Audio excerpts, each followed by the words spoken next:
Si Jabi dili lang siya mamati sa mga mulo sa katawhan, kundi iyaha gyud pud ning ginaaksyonan.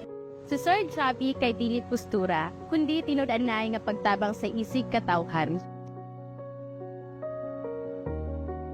Nabati na ko ang iyang sinseridad o pagpakabana sa mga tao, labi na sa mga nanginahanglan. Makita dyan ako ang iyang paglihok o daghan siya nabuhat.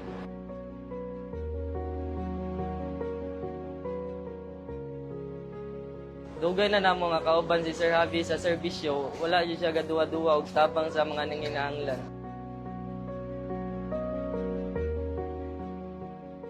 Kasaligan og nagtuman sa iyang saad. Dagana ang natabangan sa iyang mga programa o proyekto.